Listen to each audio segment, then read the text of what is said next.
Hello and welcome to spring of 2023. This is Finance 3680. You will be seeing this video if you are in either section 108 or 308. Both of those courses have been grouped together into a single ASULearn page. And so if you are registered for either of those sections, you will be landing here and seeing this video. This course is being offered as an online, fully asynchronous course, meaning we will not be meeting at any point. We will not be holding regular Zoom lectures. The videos have been pre-recorded and posted, and I will be available at any point throughout the semester to meet with you either in person or on Zoom. To discuss any issues, problems, concerns, or just to chat. You can find my office listed here. It's Peacock Hall 3088 if you happen to be in Boone and you're just taking this class online for work reasons or something like that. Or you can find my email right below that here on the syllabus, holcombaj2@appstate, and you can send me an email at any point in time. Again, to just ask a question if you'd like to do it over email or to set up an appointment, and we can happy to meet on Zoom to anything like that. Please only use my email address to contact me. There is a phone in my office, but I don't know the number to it, and I don't tend to answer it if it rings. It usually just scares me. So email is the easiest way to get in contact with me. I check my email all the time throughout the day, and I respond as fast as I can. So the purpose of this video is really just to talk about expectations. We're going to talk about what you should expect from the course, what I expect from you, and finally what you should expect from me as the professor. So we're going to walk through the syllabus. I'm going to show you all the things that you need. We're going to go through the ASULearn page. I'm going to show you where to access everything. And you can use this as a resource to come back later on in the course if you've forgotten, for instance, where the exams are found, or what kind of calculator you need, or whether there's a book, or what kind of schedule there is for the homeworks, or anything like that. It's all going to be here. I'm going to leave this up all semester, so you can serve this as sort of a video syllabus, so to speak. Okay. So we're just going to go through the syllabus here one by one, and then we'll pop around to all those other places as we get there. Now, some of this stuff is pro forma, meaning we have to have it in here. So I'll be really brief. The other stuff is more important. It's relevant to us. So that's where it's important to be paying attention. Okay, so the prerequisites for this course, if you were able to sign up for the course, then you've met the prerequisites. The important things that I want to highlight in terms of prereqs, though, are particularly on the accounting side. So you need accounting 1 and 2. Not that this class is accounting, but finance and accounting are very closely linked, and the concepts that you learned in accounting you're going to need in finance. So this isn't just a boilerplate prerequisite. This is something that we actually use. Now, we'll do a brief refresher in the very first lecture, chapter 2, where we cover the things from accounting that we'll need to know. But just as a sort of brief reminder here, the stuff that we need to know really concerned the financial statements. So balance sheet, income statement, cash flow statement. If you have zero memory of what any of those three terms mean, then perhaps this is not the right course for you. If you need some refresher, you've got some time to brush up, go look through your accounting notes. You are not going to need super complicated or detailed information. We're not going to be, building a really detailed, complicated income statement, but you will need a very simple, basic one, and you will have to be able to do it on your own. The math stuff is less relevant in the sense that we are not going to do any super difficult math here. So the highest level of math in this class is algebra. We're going to do a little bit of statistics at the end, but it uses nothing but algebra. And so we will be doing a lot of math, however. So you need to be comfortable doing math. You need to be able to be comfortable doing algebra and doing it pretty quickly, because this class is more or less all math, right? So all the problems that you'll be doing, everything that you'll see on the exam is going to be a math problem in one form or another. Now, lots of this is going to be done using a calculator, which we'll talk about in a little bit. But the understanding, for you to understand what we're doing with the calculator, you're going to have to understand the math. Okay, so you don't need to know calculus, but you need to be pretty comfortable doing algebra and doing it really quickly. Okay. Otherwise, as long as you feel comfortable with those two things, then you should be good to go for this class. Okay. Now, by and large, this is the introductory corporate finance class, right? So this is what this course is about, is how corporations, major companies, think about and finance their projects, their investments, their decisions. And so we are not going to be doing a lot of talking about personal finances like your taxes or investing in a 401k account or Dogecoin, right? We are going to be talking about how Apple decides to finance a major investment in a new product space, things like that. Okay, now, where appropriate, I will do my best to link concepts from personal and corporate finance that are closely related so that we can get a more personal feel for how some of these decisions might be made. But don't expect this class to be a personal finance course, okay, because it's not. Text. I don't require a text, okay, I don't require a book. I do broadly follow the structure of the book listed here in the syllabus, Fundamentals of Corporate Finance by Ross, Westerfield, and Jordan. I think it's up to like the 14th edition now officially. It is available at the bookstore. I think you have access to it online as well through the bookstore because I list it as a book for this course. So you can check online to get an online version of this book. I don't use the book. I don't assign readings from the book. I don't use the Connect, the McGraw-Hill Connect system to do homework. I think books are a scam. I think they overcharge. I think most students don't use them. Everything that you'll need in this class is contained in my lecture videos, the slides that I post, and the examples and notes that we work. I have taken a lot of time to make my own homework assignments that are online and provided via ASULearn. You will not need anything related to the book in order to pass this class. If, however, you like to use the book or read the book, and I'm one of those people, I like to read the book. It's how I learn. If you're one of those people, buy an old cheap copy of this book. You can find them on Amazon, like second editions for $30 or less. And the book hasn't changed that much. The topics and the information certainly haven't changed. And you can absolutely get by with whatever version, old version, online version, anything you want to do if you want to make use of that. Or if you can come talk to me, and if you feel like you need the book but you can't get a hold of it for some reason, please just reach out and we'll figure something out. Okay. On the other hand, you are going to need a calculator, right? So the calculator that you'll need in this course, or the one that I will teach, is a financial calculator, and this is different from your standard calculator. So a scientific, just basic scientific calculator will not handle what we need. It doesn't have the right functions. Any of the TI graphing calculators are fine. They all have the financial functions. However, I have never required the graphing calculator. I think it's a great option. I've never required it just because it's more expensive than the generic finance calculator. Okay, so that isn't what is listed here. The calculator that I require, or that I suggest, is the TI-BA2 Plus. Or Plus Professional. It is the TI financial calculator. Again, all of this is on all of the TI graphing calculators as well. However, the calculator that I will teach is this one. This is the TI-BA2 Plus. So I will teach it. I will use it in my examples. I will have videos showing you how to use it. You can't get through this class without it. Okay, so there are some of the functions and some of the formulas that we use that are not analytically solvable, meaning you can't solve it by hand. The calculator will solve it faster because it's going to guess and check the answer, and you don't want to do that on your own. Okay, so we're going to use this calculator. I'm going to show you how to use it. I recommend that you just buy one right at the start of the semester because you will want to get familiar with it, because you will need to be familiar with it and good with it in order to do the homework problems and do the exams.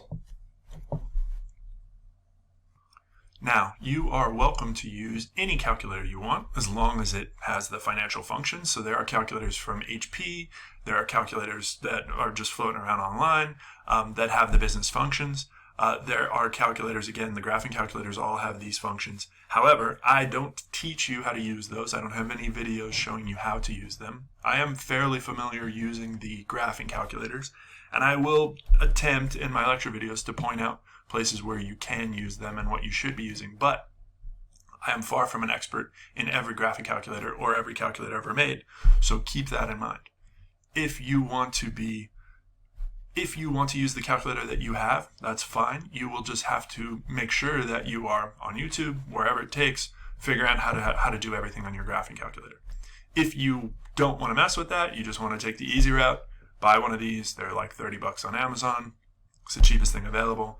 Find a used one from a friend who's taken this class before, and you'll be ready to go, and you'll know that I can help you if you have a problem, and you'll have videos showing you how to do everything in this class using one of these calculators. Okay, so this is what we're looking for, the TIBA2+. Now, homework problems. We are going to do all the homework. It's all built by me on ASULearn. I'll go through it as we go through the ASULearn page so that you can see what it looks like and what we're doing. But you won't need anything else, no access code, no nothing like that. It'll just be posted on ASULearn. You do the homework, you turned it. Okay. There are additional readings posted on ASULearn. These are articles that are real-world relevant examples of the things, the concepts, and theories that we're talking about in class. So as I go through life and I read the Wall Street Journal or New York Times or something, and I find an article that's relevant, I try to post it there. I am not going to test you on things that are explicitly in the articles. I am not going to ask you to write up a summary of any of the articles. These are purely there to help you gain some more understanding about the concepts, which is going to help you on the exams and the homework. Okay. Schedule.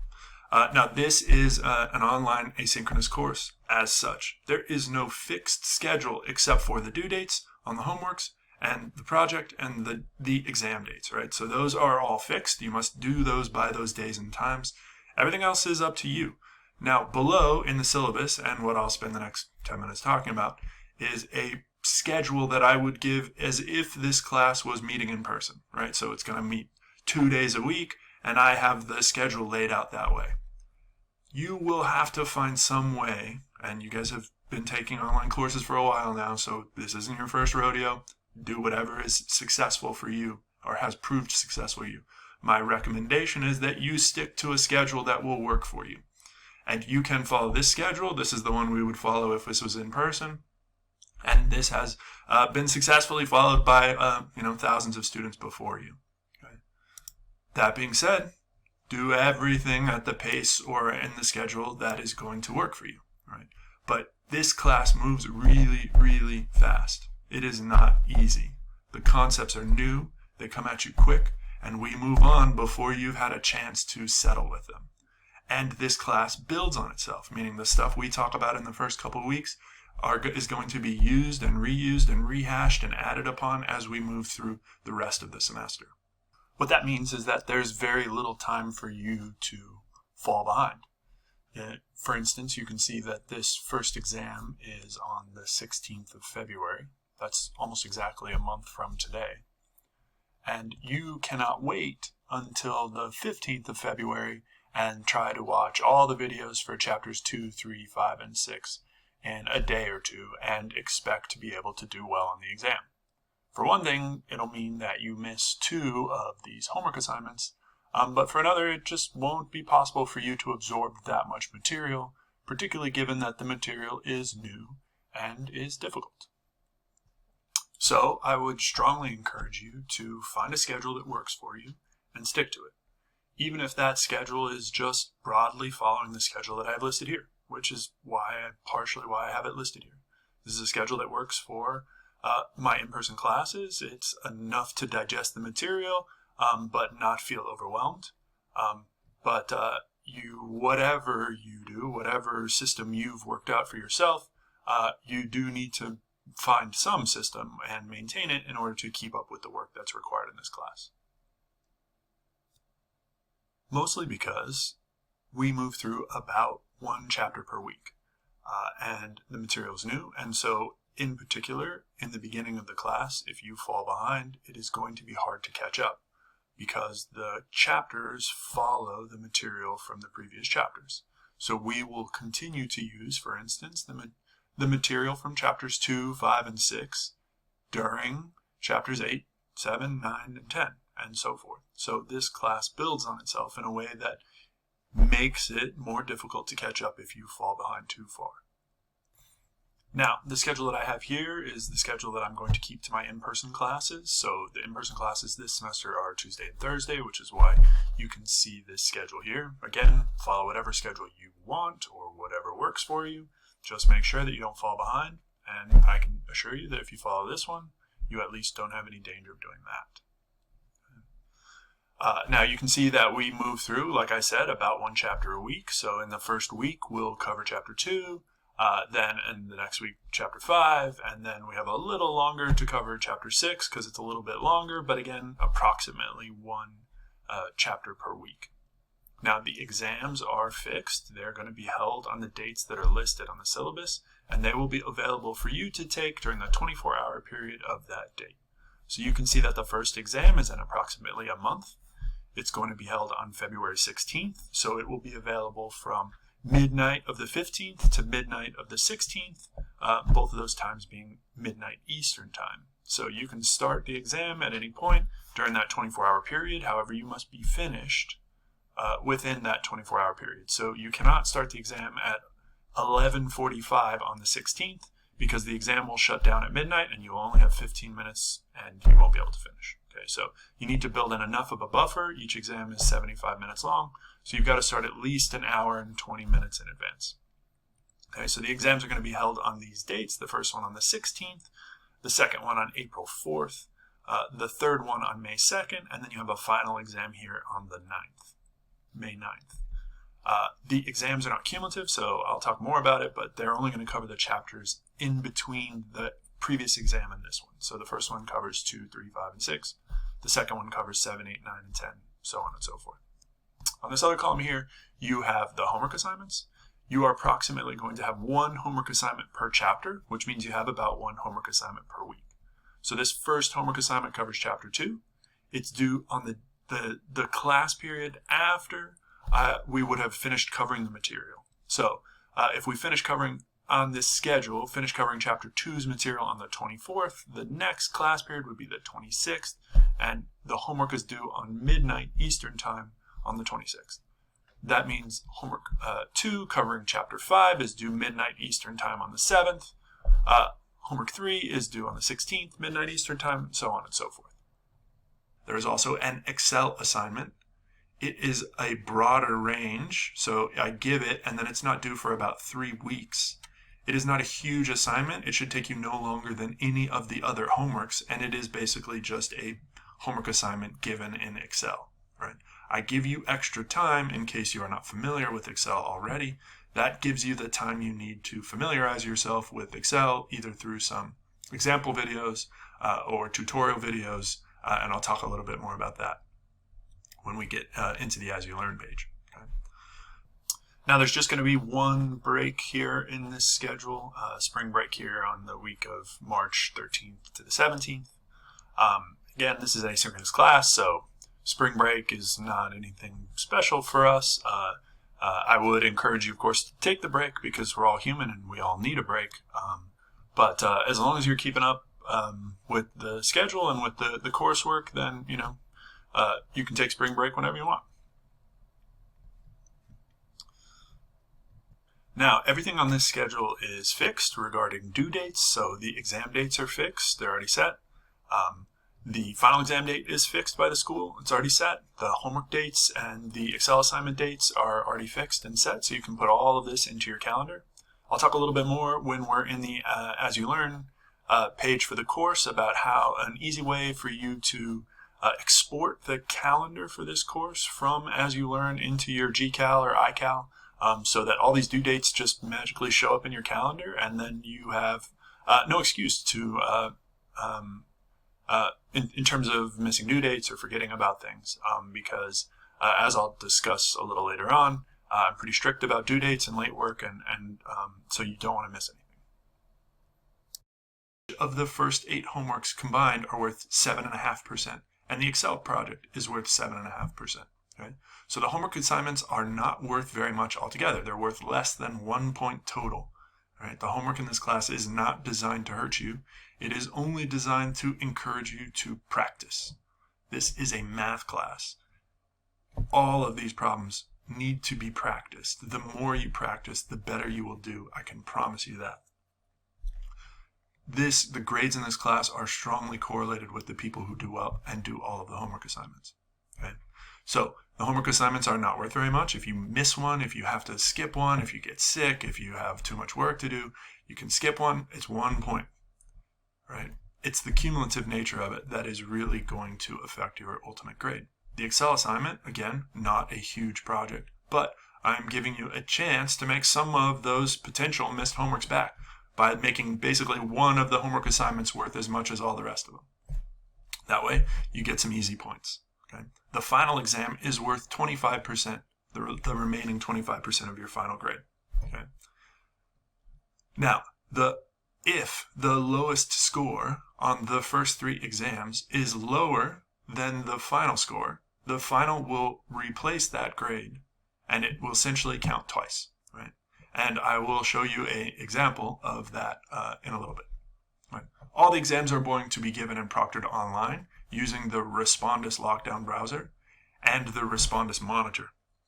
What that means is that you are going to have to take the exam on your computer. The Respondus Lockdown browser will shut down everything else on your computer. It will only let you be in the exam during the length of the exam. The monitor requires a webcam, which is the other technology thing that you are required to have in this course, a calculator and a webcam. The webcam will stay on during the entire exam, and it will watch to make sure that you are participating without cheating. So that is what we are using. That's what the department requires us to use in this course. So that's how we're doing. Okay? You will have to download the Respondus browser and then use it during the exam, and I'll talk a little bit more about that when I get onto ASULearn. Okay. The grade distribution is the standard distribution, meaning an A is 90 to 100, B is 80 to 90, so on and so forth. I assign plus grades for scores in the top 2 points of each decile, meaning an 88 and an 89 is a B+, a 78 and a 79 is a C+. I do not give any minuses. I think that's bullshit. Important to note that if you are a finance and banking or risk management and insurance major, you must get a C or better in this course to take any courses afterwards. This is the Introduction to Finance course.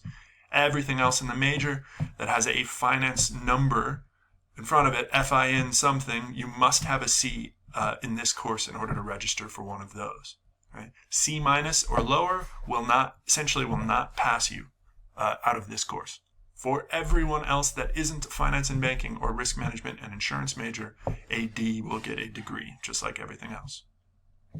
Okay. Exams. Okay. Some policy about the exams. One, I don't allow any makeup exams, and I don't let you reschedule an exam or shift an exam to a different day. If you miss or have to miss one of the exams, then the final will replace it. Right? This stops me from having to be the judge, jury, and executioner on whose mom actually died and whether you were really sick and any kind of shit like that. Okay? So if you have to miss an exam for any reason, doesn't matter. You don't have to tell me even if you don't want to. If you got to miss it, you got to miss it. You'll have a placeholder score there, just an empty score there until you take the final, and then the final will count for both grades. Right? If you manage to make all 3 exams, then the final will just replace the lowest grade, but it will never hurt you. The final doesn't automatically replace a grade. It only does it if it will help you. Okay. You must take the final exam. That's university policy for undergraduate exam courses. Whether your other faculty stick to that is their own business. Okay. You do need a financial calculator. You're going to have to use it, and you will need a webcam because these exams must be proctored. Okay. Disability resources. If you have contacted with ODR and you have any accommodations from ODR, they should have let me know already. If they haven't, please reach out so that we can let you know, whether that's extra time on the exams or notes or anything like that. Please reach out. so that we can get that settled before it becomes an issue. Okay, academic integrity. All this says is don't cheat. We've got a lot of people try, and we've had a lot of people try in online courses, thinking they can post their answers to JAG, questions to homework help, or anything like that. Okay, we have ways to check all of that. I've turned in several people over the past couple of semesters for cheating. Don't be one of them. You'll fail the class. If you've done it multiple times, you'll be kicked out of the university. It's the least fun part of this job, and of course, it's not something that we want to deal with. Every one of you that signed up for this class has a great chance at passing, and you have as much help as you could possibly want or need, and so avail yourself of all that help instead of trying to cheat your way through it. Withdraw from the class. You guys know the drop dates. You know all the procedures. Just make sure that if you want to drop the class, you do it in good time. All right, that's it for the syllabus.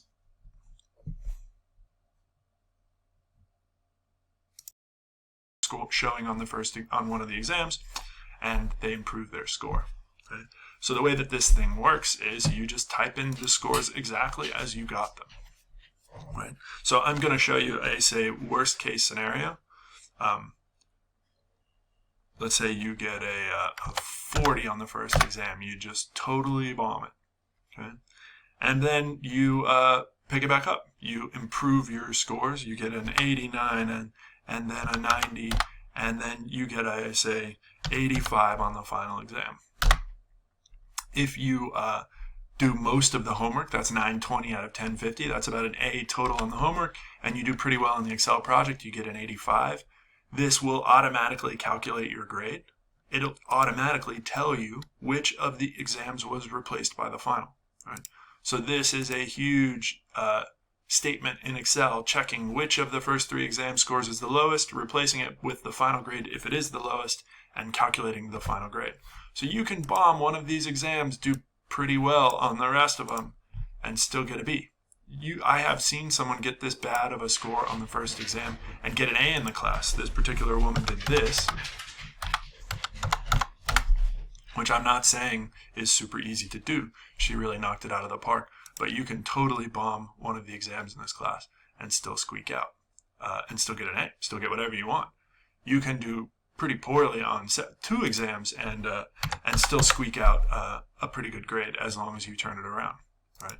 Now this is all automatic, so if I change exam 2 to be lower than exam 1, notice that it tells me that exam 2 was the lowest and this is the one that's replaced. So you don't have to do any work here, you don't have to do any math here, you just plug in the grades as you see them and it'll tell you exactly what you're going to get. Right? And I don't round and I don't curve, so what you see is what you get. So keep that in mind. Okay? The next things that you'll see are a couple of just informational tools. Here's the syllabus for the class. You can access that syllabus. Syllabus is the contract between me and you. That's why we spend time like this going over it, so that you know exactly what to expect and you know exactly the rules that this class is going to be governed by. Here are, this is the link to your book. This is some links about tutoring for this course. There is tutoring available through the university and through the college for this course. And is typically old students of mine, or at the very least old students who have done really well in this course before. So you have, they should at least have a good understanding of what's going on for you. Over here on the right hand side, it has upcoming events. This is the ASULearn calendar. It tells you precisely when every single scheduled event on this ASULearn course happens. So tomorrow, I'm recording this on Sunday, so tomorrow, Monday, first day of class, homework 1 opens. Wednesday, the 31st, homework 1 closes at 11:59 p.m. Right? You can go to the whole calendar here by clicking on Go to Calendar. It will tell you the entire schedule for the course, already laid out. All of this stuff is scheduled. If you scroll to the bottom here, you can export this calendar to your GCal or to your iCal. And it will have all of these dates just as events in your calendar laid out exactly. And then you never have to worry about missing anything in this class.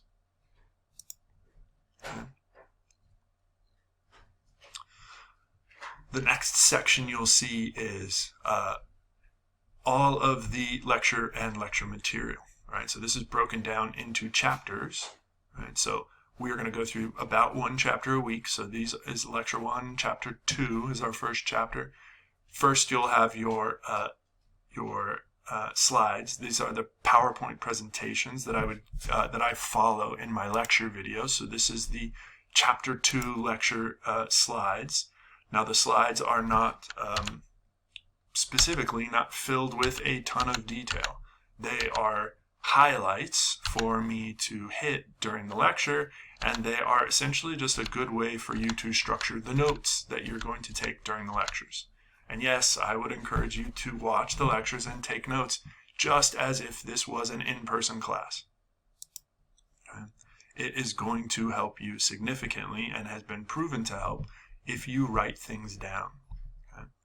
Then there are example problems that I will work throughout the lecture. So the way the lectures are structured is I will lecture for a little bit on a topic, then we'll take a break and we'll work an example. These videos are linked in the YouTube videos. And so, for instance, here are the chapter 2 video example problems. So it is a problem set up with blank space underneath, and then several of those problems that will work as we go through the lectures. Right? Now, I will strongly encourage you to print these out so that you can work the problems alongside me. Again, writing them, working them, using them has proven to be the most effective way to remember and learn this stuff. Okay?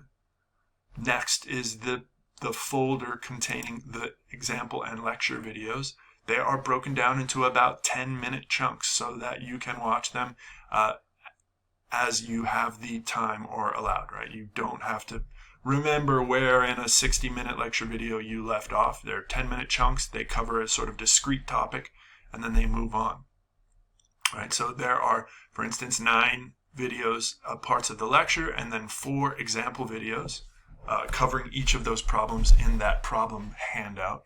If you click on the video, it will give you a YouTube link. You can follow the YouTube link. I don't know why it's not letting me link here. Okay, hi. Here's the YouTube link. Welcome. It will have a lecture. It will then break to the slides. I'll talk about the slides, and we'll break apart. If there are examples that we are working during that lecture, during that part of the lecture, I will have a link pop up here so that you can click, pause this video, click to the example, watch the example video, then come back to the lecture, right? So all of this is structured so that it hopefully feels almost exactly the same as if we were taking this class in person, right? So you can watch the video, you can jump to the example, which is what I would do in person, then we come back to the lecture, and you can watch the whole thing in one go if you want. Okay. Again, I would be very much encouraging you to watch and take notes and treat it as if you were sitting in the classroom. Below that are any of these articles or additional reading that I have provided here to try and tie what we're talking about to the real world so that you have a better understanding of how these fundamentals actually work. So in this first lecture, chapter 2, we're going to be talking about the rehashing or sort of reviewing the accounting topics that we really need and what's really important in terms of a finance class versus an accounting class. And so I have some articles here about, say, some tax strategies that companies might use, which is one of the things we're going to talk about. Now, I have the links here, so you can click on the link and it'll take you to the Wall Street Journal article itself. I know lots of you, or probably maybe all of you, aren't going to have a Wall Street Journal subscription, so I also copied them into a Word document. You can come click on the Word document and read it. None of these articles are super long. I am not going to test you explicitly on information in any of the articles. However, they are very relevant to the topics that we're going to cover in the class, and so of course I am testing you on those topics, and so an alternate or additional information here is really useful. Right. So you'll have that for all of the chapters. There isn't always material that we'll cover in the chapter, so there's no extra material from chapter 3, just the lectures and the videos. The slides and the lecture videos. 5, 6, sometimes there will be Excel examples, so that we're going to work problems in Excel. Part of this class is increasing your familiarity with Excel, so they're posted here as well. So for instance, in chapter 6, we're going to talk about loan amortization, which is the process by which we decide what the payment on a loan would be. And so there is an Excel file here that I made that will tell you, for instance, in this one, what the payment on a house loan you might get. So if you want to borrow $350,000 to buy a house and you get a certain interest rate, this is going to help you understand what the payment is. Okay, so that's here too. So all of the information that you need for the class is already posted, from the first lecture to the last one, right? And it's already right here. You're ready to go. You can watch all of these videos in one weekend if you really want to. I don't expect anybody to do that, but of course, it's all here for when you're ready. Okay. After that is the homework assignments folder. These are all the homework assignments that you're going to have for the class, including the Excel project, which you will download an Excel file from this link. You will upload the finished Excel file back to this link. The due dates are listed in the calendar. They're also available when you just click in. It says, this is the first homework. It is due August 31st at midnight. No late submissions will be accepted. Anything you have completed will auto-submit at this due date on the date, so at midnight. So if you have gotten in and worked half of the problems and saved it, but then just couldn't have time to get back in, whatever you have done will auto-submit. Okay. Please read the instructions on each of these. It's really important that you follow the instructions, particularly with things like rounding and stuff. This is an online homework system that I built, so it doesn't know the difference, for instance, between $12,345.12 and $12,345. Right? It will count you wrong.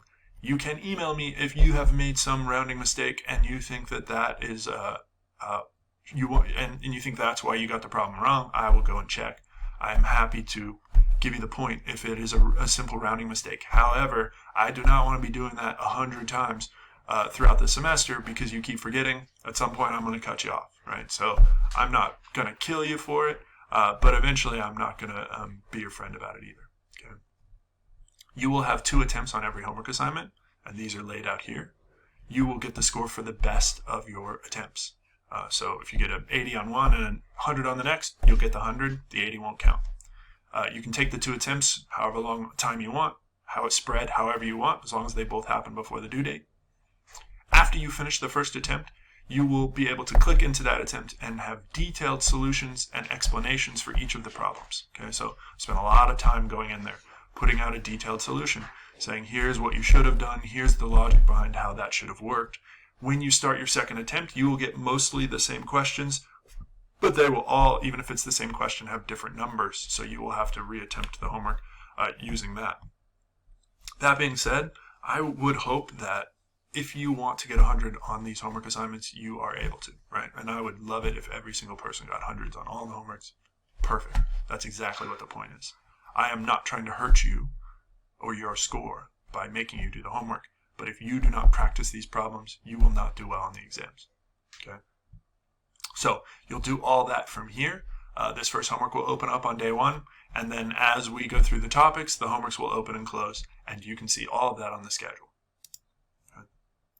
Likewise, I will have the exams here, right? So this is where you're going to I'm going to post review material and the exam links themselves under these headings. So a couple weeks before exam 1, I'll post all the reviews and the exam. The exam will be open for that 24-hour period. You'll be able to see it all right here. Right.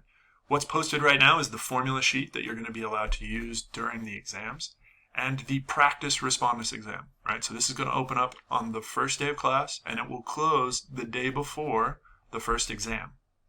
It is a single question. All it is going to force you to do is download the respondus monitor and make sure that everything works fine. Doesn't matter what the question is, I will give you a 1 extra credit point, and that is the only extra credit I will give in this entire class. If you do the practice respondus exam before the first exam, you'll get a free point. That might be the difference between an 89.1 and a 90, and that's the difference between a B+ and an A. Okay? And I don't round, so this is your one chance to get yourself a free round, basically. So click on this link, download the respondus browser, make sure you're good to go. Do it before the first exam so we don't have any trouble. Okay? Below that is calculator help. Here is all of the stuff that I've compiled to make sure that as you're using the calculators, you have some resources to help you if you get lost or forget. For the TI-B82 Plus, there are some examples and guidelines here that I put together for each of the types of problems that we'll do in this class.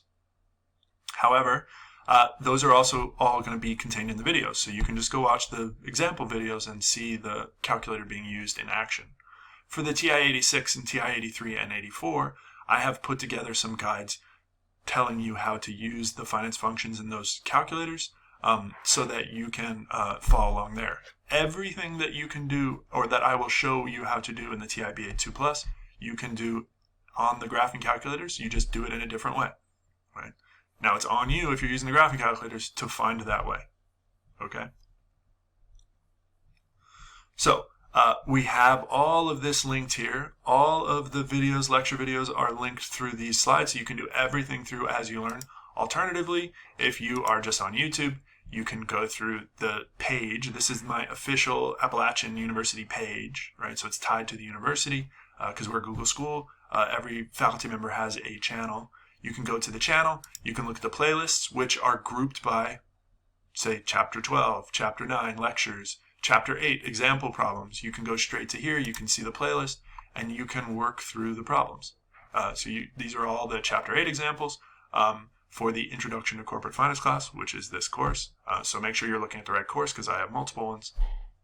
You can watch all the videos. They're all linked here. So for whatever reason, ASULearn is down, YouTube is not down, all you got to do is go find my page, and you can watch all this stuff. Okay, so it's all there for you.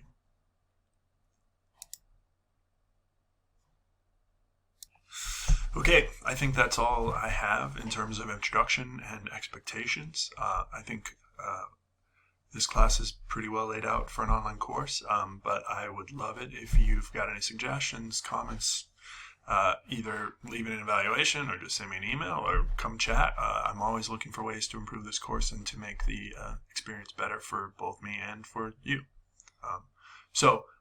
Please, of course, reach out to me anytime if you want to meet or have any questions about anything. That's what I'm here for.